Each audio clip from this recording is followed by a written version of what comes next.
Irmãos, nós Amém. Amém. vamos dar agora, então, início à sétima pergunta. Então, eu gostaria de convidar aí qualquer um que esteja aí a postos para ler a pergunta de número 7 e a resposta.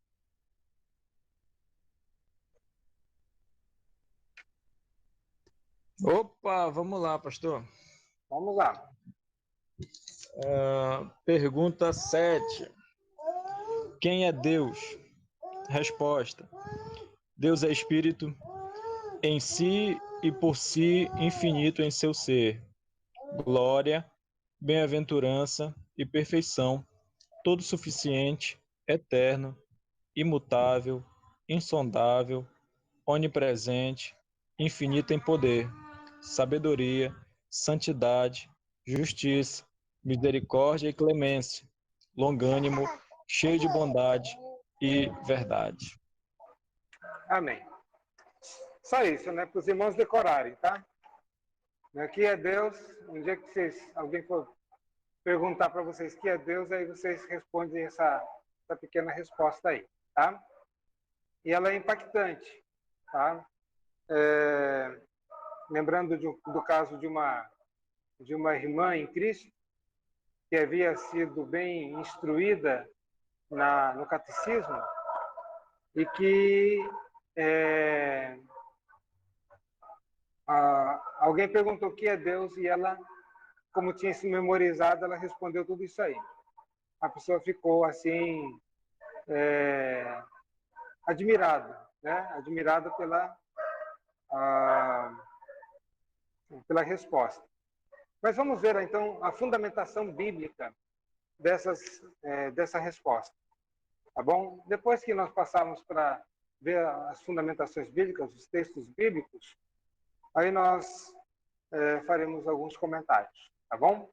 Ou comentaremos também imediatamente na medida em que lemos os textos.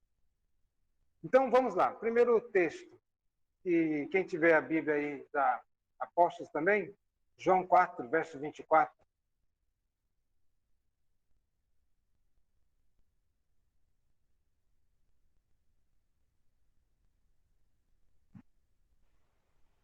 Deus é espírito, e importa que os seus adoradores o adorem em espírito e em verdade. Uhum. Deus é espírito e importa que os seus adoradores o adorem em espírito e em verdade. Então, a declaração do Senhor Jesus Cristo para a mulher samaritana, tá? Definindo Deus. Deus é espírito. Isso, claro, quer dizer que não há muito o que analisar no sentido de ele não possui corpo, né? Material, não há como tocar em Deus, não há como fazer uma imagem para Deus. Eis a razão da proibição das Escrituras Sagradas de fazer qualquer imagem para representar a pessoa de Deus ou qualquer pessoa da divindade, né? Hoje nós vemos muito, sabe? Eu sempre vejo com muita cautela a questão da representação, quer seja da segunda pessoa da divindade, o Senhor Jesus Cristo. Se faz já algumas imagens consagradas, né? Cabelo comprido, pele bem clarinha, olho verde, e por aí vai, barbudo, e se faz uma imagem para Jesus Cristo. Depende da cultura também, né? Cada um fica fazendo o seu próprio Jesus. Eu acho que isso não é bom, porque só existe uma manifestação externa, visível e palpável que representa a pessoa do Senhor Jesus Cristo. Boa noite, Fernando. Que são, na verdade, os elementos da ceia do Senhor. Jesus é o único elemento, por assim dizer, que se pode ver, perceber, tocar, sensível, é o pão e o vinho. Nós não há autorização para fazermos imagem do Senhor Jesus Cristo. E aí, qual imagem seria? Né? Corremos o risco de apresentar um Jesus falsificado. E corremos o risco de desagradar a Deus, porque Deus ele desautoriza a fazer qualquer tipo de imagem para Deus.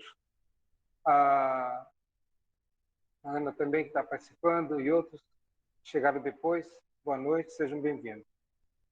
Então, fazer qualquer tipo de imagem para Deus. O Deus Pai, né? Um velhinho de cabelo branco, barba branca, sentado em cima de uma nuvem. Isto contraria o segundo mandamento, que vai dizer sobre não farás para ti imagem de escultura, sendo que é em cima no céu, embaixo na terra, nada, nenhuma representação visível de Deus. Toda e qualquer tentativa de fazer uma representação visível para Deus é pecado. Errar o alvo. Sempre lembrando, o que é pecado? Quando fala pecado, né, a gente fica assim, errar o alvo. Né? A palavra no grego, né, hamartia, errar o alvo. Deus não quer que nós façamos qualquer imagem para Deus. E pode ser também uma imagem como o povo de Israel, depois que saíram do Egito, e Moisés subiu lá no Monte Sinai e estava se demorando, o povo pressionou lá Arão para que fizesse uma imagem do Senhor Deus que tinha libertado eles do Egito. Percebam bem, eles não pedem para fazer uma imagem de um Deus egípcio. Eles não pedem para eles fazerem uma imagem de um Deus desconhecido. Eles pedem para Arão fazer uma imagem do Deus que os havia libertado lá da terra do Egito. Então, eles estavam tentando fazer uma representação de Deus. Eles não estavam fazendo uma representação de um outro Deus, mas fazendo uma representação de Deus. E nós sabemos o que aconteceu. A história, né? Como Deus ajuizou aqueles homens e, inclusive, tirando a vida daqueles rebeldes que assim procederam. Deus, então, sempre diz, olha, nenhuma imagem você viu, então cuide e não faça nenhuma imagem. Nem tampouco fazer uma imagem para o Espírito Santo. Né? Então, cuidado, não tentar fazer aí uma imagenzinha, tem gente que gosta de ficar uma imagem tipo um fogo, né? Sei lá, qualquer outra coisa aí, fazendo uma representação visível do Espírito Santo. Talvez fazendo uma certa leitura, né, daquilo que aconteceu lá em Atos dos Apóstolos, que desceu sobre cada um dos que estavam ali no cenáculo, uma língua de fogo, né, e pousou sobre a cabeça de cada um deles, e talvez muitos querem fazer essa representação como que um fogo. Mas, mesmo assim, não devemos fazer, porque existe uma ordenança clara. Fundamentada em quê? A pombinha também, viu? Isso foi, inclusive, discussão com relação ao símbolo da igreja presbiteriana. Tem uma sarça ardente lá, é um símbolo, né, para a igreja presbiteriana, né, uma logomarca, faz referência ao Deus que se revela. E tem lá a sarça ardente lá, né? E num símbolo mais antigo, tinha uma pombinha e que foi discutido na reunião do Supremo Concílio se era legítimo isso. Assim, porque está fazendo uma representação visível da pessoa do Espírito Santo, ou da divindade. E com algumas pessoas achando que não tinha nada a ver, outros achando que tinha e tal, e acabou vencendo a posição de que deveria se tirar a pombinha daquela sarça. E assim se fez. A sarça não é uma representação da divindade, tá? Então, por isso, não há nenhum problema nesse sentido. Mas a pombinha já representaria o Espírito Santo. Então, por isso foi tirado. Então, qualquer tentativa, perceba o que a Êxodo vai dizer, né? Qualquer coisa no céu, na terra, debaixo da terra, no mar, nada deve ser como uma representação da divindade, porque sempre há uma questão limitadora. E segundo, porque Deus ele é espírito. Como que a gente pode representar o espírito, tá? Né? Algo que nós não vemos, não tem corpo, não podemos tocar. Então, eu acho que esse é um ponto importante, tá? Às vezes a questão também, fica assim, eu tenho aquelas Bíblias infantis, né? Representando Cristo, representando às vezes a divindade, às vezes representa até Deus lá sentado lá num trono lá, sentado lá, barba branca, roupa branca, cabelo branco, comprido. Eu tenho minhas reservas com isso. Eu acho que não é assim que as Escrituras nos ensinam. E é melhor a gente andar no caminho das Escrituras Sagradas. Tá? Então, também material de escola dominical, né? Muitas vezes vemos esse tipo de representação. Sinceramente, eu entendo a motivação. É uma motivação pedagógica, para ensinar as crianças e tal. Mas eu acho que é melhor ainda assim ficar limitado por aquilo que a palavra de Deus nos ensina. Sempre lembrando, quando nós nos mantemos limitados dentro daquilo que a lei moral nos ensina, nós estamos protegidos. Quando começamos a sair, dando ali uma saidinha de leve, podemos cair em graves erros. Tá? Então, Deus é Espírito. Não sei se há alguma pergunta, alguma colocação aí até nessa questão e daquilo que eu acabei de falar.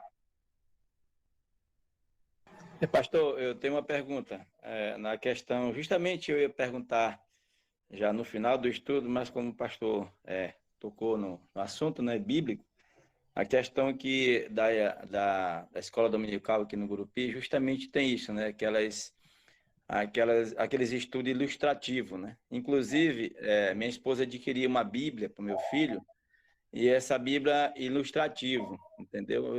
Eu percebi assim que, claro, né, eu lendo esse texto aqui, que Deus é Espírito, a gente percebe que não é correto, né, diante de Deus. Só que assim, como a gente quer incentivar e uma criança ainda não sabe, eu fico assim, eu deixo nas mãos do pastor. O que o pastor me diz? A gente pode excluir ela, procurar outra, ou continua com essa? Pergunta. Aquilo que eu falei, olha, você pode fazer uso, você não vai jogar a Bíblia fora. Lembrando que a Bíblia não é uma revista em quadrinho, tá? Então, se comprou a Bíblia com ilustrações, explore ela, comente, faça observações, aproveite para ensinar, e isso não se deve poder meio que entrar assim, numa certa contradição. Quer dizer, eu acho que é mais fácil você dizer, as pessoas erram. Isso não está errado, isso está errado.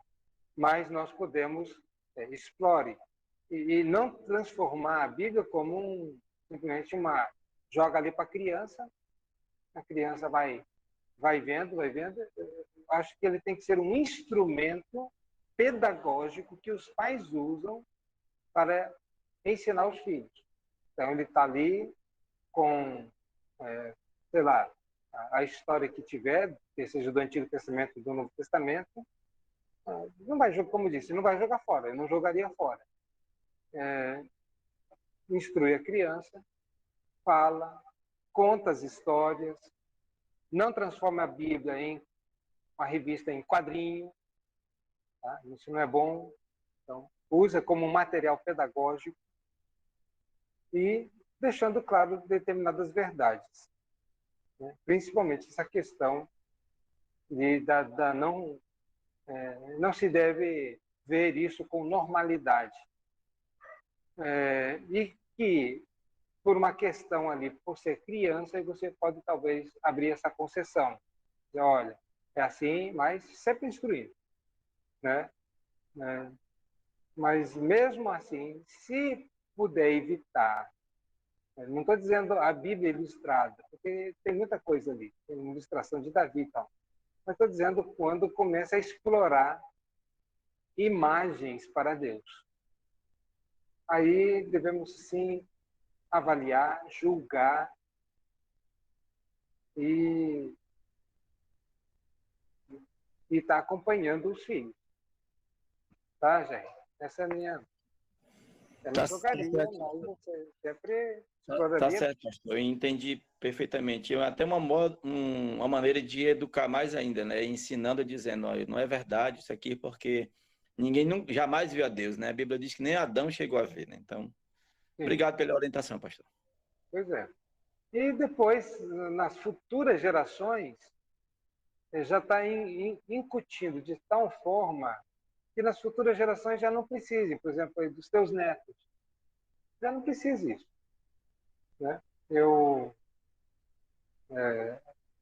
Enfim, eu não fui instruído com essa questão, com esse recurso visual, e nem por isso é uma coisa fundamental para a minha fé.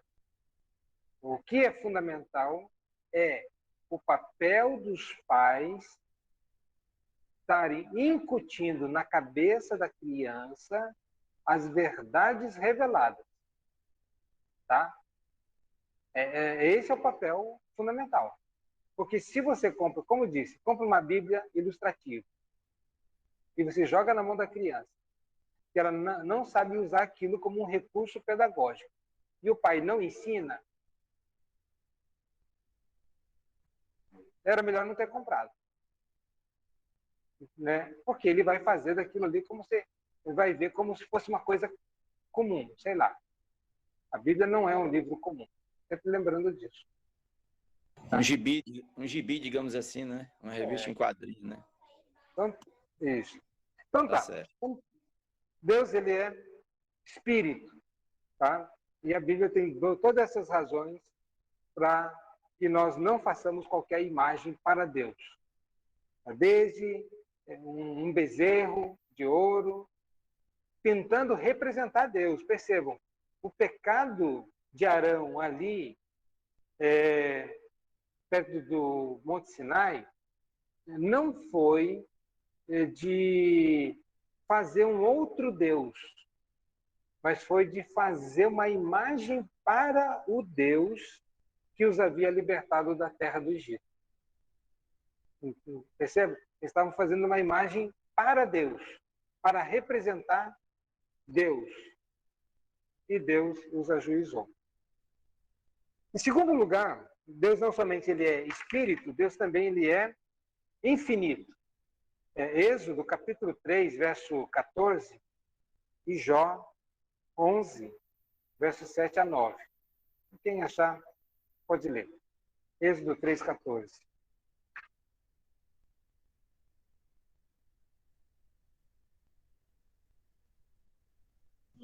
Opa. Disse Deus a Moisés, Êxodo 3,14. Disse Deus a Moisés, eu sou o que sou. Disse mais, assim dirás aos filhos de Israel, eu sou, me enviou a vós outros. Ok, obrigado, Vladimir. Esse aqui é o nome pelo qual Deus se revela, né, nas Escrituras Sagradas. O eu sou, ele denota a sua imutabilidade e a sua infinitude. O que eu era ontem, eu já não posso dizer que eu sou exatamente igual ao que eu era ontem. Alguma coisa mudou. E a começar a mudança de dia. Hoje eu estou um dia mais velho do que ontem. Portanto, eu não estou exatamente igual. Pode ser que eu adquiri algum conhecimento de ontem para hoje. Então, eu já também mudei alguma coisa. Posso estar com mal de Alzheimer. Hoje eu sei menos do que ontem também. Né? Pode ser assim também.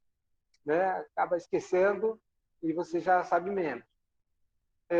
Perceba que nós somos mutáveis. Continuamente estamos mudando. Desde o nosso nascimento, nunca somos o mesmo, né? No minuto seguinte, na hora seguinte, no dia seguinte, nós sempre estamos mudando. No mínimo, nós estamos um minuto mais velho, né? Um dia mais velho, um mês mais velho. Então, nós estamos mudando. Deus, ele não muda. Ele é o que é. O eu sou, ele dá a ideia dessa imutabilidade, desta infinitude, tá? De Deus. Deus, ele é infinito, Deus ele é imutável. Tá? Então, passará os céus e a terra, e não somente as palavras do Senhor não passarão, mas ele também não vai passar. E Deus não está um pouquinho mais inteligente hoje, ele não conhece um pouquinho mais hoje do que ontem, não há absolutamente nada na história que ele não saiba. Desde a criação do universo, do sentido da história, ele aprendeu alguma coisa, ele viu alguma coisa. Toda a história da humanidade, até a consumação dos séculos, Deus já conhece tudo. Os nossos dias, ele conhece todos. Tá? Então, Deus, ele não é pego de surpresa, ele não pode ficar um pouquinho mais sábio, nem um pouquinho mais forte, nem um pouquinho mais qualquer outro atributo possível aí. Um pouquinho mais misericordioso. Então, isso, Deus, ele simplesmente não muda. Jesus Cristo é o mesmo ontem, hoje e será eternamente. Ele é sempre o mesmo. Tá? Então, quando nós pensamos sobre Antigo e Novo Testamento, alguns são tentados a dizer que o Deus que se revela no Antigo Testamento é diferente do Deus que se revela no Novo Testamento. Quando alguém faz esse tipo de análise, que o Deus do Antigo Testamento ele é mais exigente, né, mais punitivo, mais iracundo, ou mais alguma coisa nesse sentido, e no Novo Testamento, Deus ele é mais amoroso, mais bondoso, ele é mais um velhinho assim que tipo Papai Noel, né, sempre solícito. Então, vendo dois deuses, o Deus do Antigo Testamento e do Novo Testamento, tem que rever a sua leitura das Escrituras. Na verdade, ele não leu adequadamente, porque Deus é o mesmo, tanto do Antigo Testamento como do Novo Testamento. Tá? Então, esse é um ponto que eu gostaria de colocar. Vamos ver lá em Jó 17, Jó 11, verso 7 ao verso 9. Porventura alcançará os caminhos de Deus ou chegarás à perfeição do Todo-Poderoso? Como as alturas dos céus é a sua sabedoria. O que poderás tu fazer? É mais profunda do que o inferno. que poderás tu saber, mas comprida é a sua medida do que a terra, e mais larga do que o mar. Uhum. Olha, não somente a superioridade, a infinitude, na verdade, né, do ser de Deus, né, e a infinitude, a superioridade, mas que não se altera, tá? Não se acrescenta alguma coisa à pessoa de Deus ou à sabedoria de Deus, e nem tampouco o homem pode ser comparado ao Senhor Deus, né? Homem é homem e é limitado. Podemos desvendar os arcanos de Deus? Ou podemos penetrar até a perfeição? Certamente que não. Nem podemos penetrar, desvendar Deus. Por isso Deus ele é indesvendável. Por mais que você decore toda a Bíblia e possa saber tudo o que é possível saber naquilo que Deus se revelou, você ainda só tocou a superfície do que Deus é. Tá? Todo o conhecimento que podemos ter acerca de Deus, como ele se revela nas Escrituras, ainda não é a totalidade do que de fato Deus é. Aprove a Deus se revelar dessa forma para que fosse o suficiente para o conhecermos, amarmos, servirmos, reverenciarmos esse Deus. Mas, como disse, ele não é tudo. Ele não é só isso, por assim dizer. Já é muito, mas ele não é só isso. Ele é tão indesvendável que quando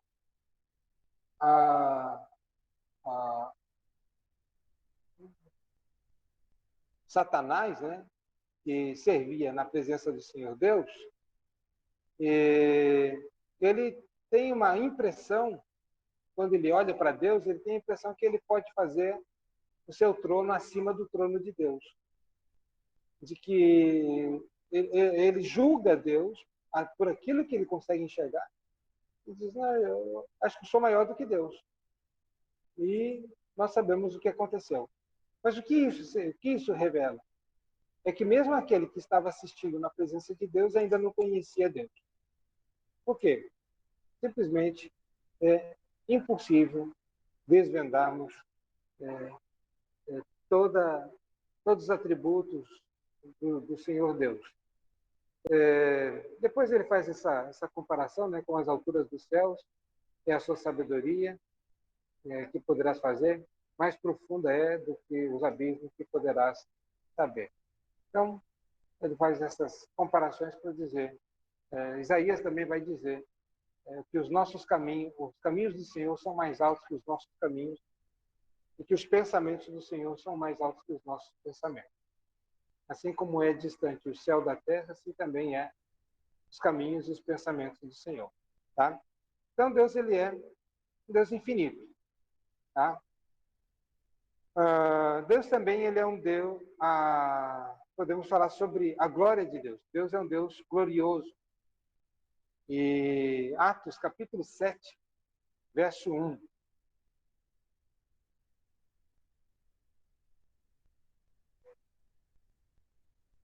Quem achar pode ler. Ok. É o versículo 1 e o 2, pastor? Pode ler o 1 e 2. Positivo. Então lhe perguntou o sumo sacerdote: porventura é isto assim? Estevão respondeu: varões, irmãos e pais, ouvi. O Deus da glória apareceu a Abraão, nosso pai, quando estava na Mesopotâmia, antes de habitar em Harã. Ok, obrigado. O Deus da glória. O que é glória? Até para definir glória, não é uma tarefa fácil. Fala que esse Deus é um Deus glorioso. em determinado momento na vida de Moisés, ele quer ver a glória de Deus. E Deus diz, não é possível você ver minha glória e continuar vivo. Mas eu vou te mostrar a minha glória. Você vai ver assim, como que pelas costas. Vai ver um lampejo só da glória do Senhor. E assim Deus o fez. É difícil, como que é a glória, o Deus glorioso, exaltado, Deus único, incomparável, supremo. Né? Então, mas Deus, ele é um Deus glorioso. A glória do Senhor enche o templo. E é essa glória que impacta os homens. Na presença do Senhor, essa glória transforma, né? O próprio Moisés desce já do Monte Sinai lá, o seu rosto está brilhando. Assim, um reflexo daquela experiência com Deus, a glória que o Senhor Deus, ele tinha visto um pouco da glória do Senhor, né?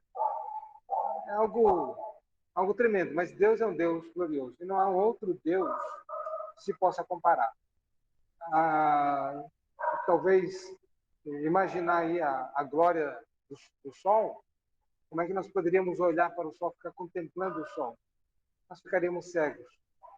Quem poderia contemplar a glória do Senhor e ficar vivo? Não só cegaríamos, mas é impossível, na nossa condição, nós olharmos para esse Deus glorioso e continuar do mesmo jeito, tá?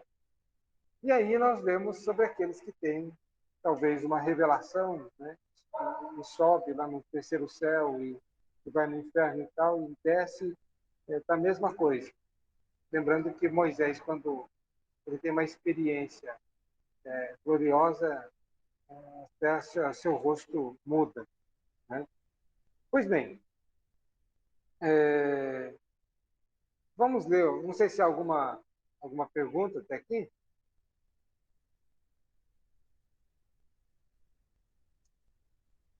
Não? Vamos ler lá 1 Timóteo 6,15.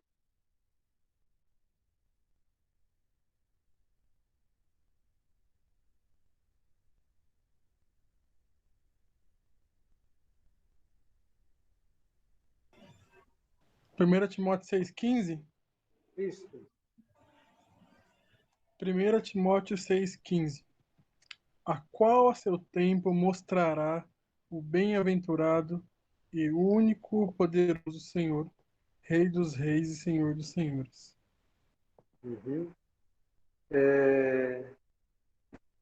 O bem-aventurado. Pode ler novamente, Daniel, por favor? Deixa eu ver se eu não li errado. Não, é É esse mesmo. 6,15. É 6,15, esse mesmo. A qual a seu tempo mostrará o bem-aventurado e único poderoso Senhor, Rei dos reis e Senhor dos senhores. Uhum. Aqui há diferenças nas versões, mas a tua versão fala aqui que ele é o bem-aventurado. Tá? Bem-aventurado significa uma felicidade superlativa. E aqueles que estão com o Senhor, né, a alegria do Senhor é a nossa força, a bem-aventurança, né, do Senhor. Ele é o próprio bem-aventurado. Na medida em que nós andamos com o próprio Senhor Deus, a plenitude de alegria, ele é a bem-aventurança.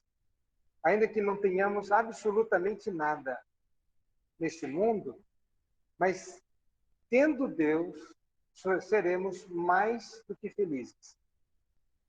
Aquela ordem que o apóstolo Paulo nos dá, alegrai-vos sempre do Senhor, outra vez digo alegrai-vos, ele vai dizer que a nossa alegria está no Senhor. Lembrando que é uma alegria superlativa, uma alegria incondicional, é uma alegria acircunstancial, é uma alegria que depende única e exclusivamente do relacionamento que nós temos com Deus.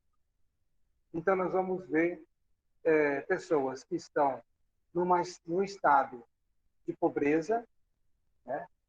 Às vezes até de miséria, e tem uma alegria superlativa em Cristo. Pessoas que estão enfermas, doentes, e estão felizes em Cristo, plenas em Cristo. Isso não quer dizer que ele não vai sentir dor, por exemplo, se estiver doente.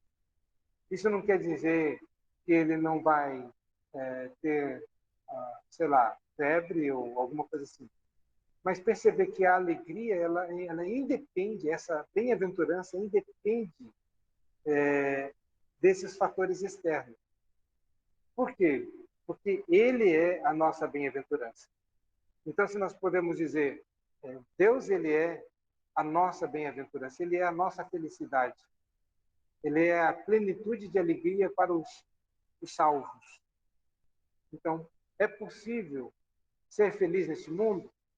É possível ser bem-aventurado, mais do que feliz neste mundo? Desde que tenha Cristo. Porque a nossa alegria está no Senhor. Tá? Então, mas ele é a bem-aventurança. Eu talvez até aí a gente possa fazer uma certa leitura e autoexame. Uma pergunta que podemos fazer: eu sou feliz? Se não sou, por quê? Se sou, por quê? O que me torna feliz, uma pessoa feliz?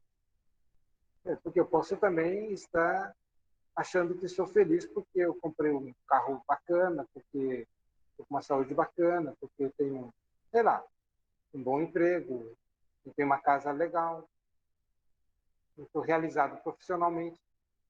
Então, pode ser que eu esteja me confundindo. A bem-aventurança em Deus, ele é a fonte da bem-aventurança, e é uma bem-aventurança nas bênçãos e na provisão que Deus nos dá. Mas, lembrando, ele é a nossa bem-aventurança. E esse texto do Daniel, ele é mais adequado. Ok? Tem uma frase do C.S. Lewis que ele fala mais ou menos assim: tudo que não é eterno é eternamente inútil. Então acho que é isso, né? Pode ter as coisas aqui, mas no fim das contas é passageiro, né? O que importa é a glória de Deus e ir morar com ele no céu, né? Então tem essa frase dele, né? Que tudo que não é eterno é eternamente inútil. Aham. E tá certíssimo mesmo. Nós somos ludibriados pelas coisas deste mundo. Pode perceber. Eu lembro de uma pessoa que disse que precisava de determinada coisa. Eu preciso disso. Era um objeto. Uma dona de casa que chegou a dizer: eu preciso de um multiprocessador. E ela era infeliz porque ela não tinha um multiprocessador. Então, ela acha que aquilo vai trazer felicidade, ela vai em busca disso. Então, só o liquidificador já não bastava, ela tinha que ter um multiprocessador. Mas não é eterno.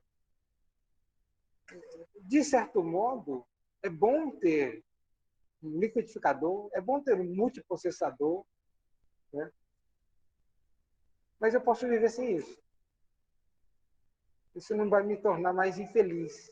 Não deveria. Mas Cristo é eterno. Se eu estou sem Cristo e a minha alegria não é Cristo hoje, algum problema aí no entendimento das coisas. Tá? Pois bem, ele é a nossa bem-aventurança. Que Deus é? Deus é Espírito. Deus ele é imutável. Deus ele é infinito. Deus ele é glorioso. Ele é a nossa alegria. Ele é o objeto da nossa alegria. Eu vou só para passar aqui rápido, para nós concluirmos. que nós vamos ver na próxima semana, mas Deus ele é perfeito, a perfeição de Deus. Perfeição, isso quer dizer que, assim como Ele também é a sua palavra, a lei do Senhor é perfeita. Tudo que você tem que acrescentar alguma coisa ou retirar alguma coisa é porque não era perfeito. Se eu preciso dar uma melhorada, é porque não era perfeito. Por que nós não acreditamos em novas revelações? É porque o cânon fechou. E essas escrituras que nós temos em mãos, é a lei do Senhor, e a lei do Senhor é perfeita. Então, ela não precisa de acréscimo. Eu não preciso de absolutamente nada além das escrituras. Eu vou ouvir testemunho de homens piedosos, eu vou ler livros de homens piedosos, mas as escrituras me bastam. E agora falando sobre Deus. Deus ele é perfeito. Falando sobre a suficiência de Deus. Deus não precisa de ninguém para ser Deus. Uma frase que diz, Deus sem mim, ele continua sendo Deus. E eu sem Deus, vou ser o quê? Então, Deus ele é suficiente e autossuficiente. Deus é eterno. Não tem começo, meio e fim. Deus ele é eterno. Incompreensível. Deus é onipresente, todo-poderoso.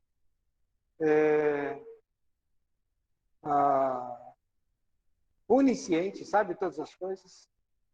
Totalmente sábio. Totalmente santo. Totalmente justo. Totalmente misericordioso. Então, esses outros aspectos de Deus nós vamos ver na semana que vem, tá? Fazer algumas considerações.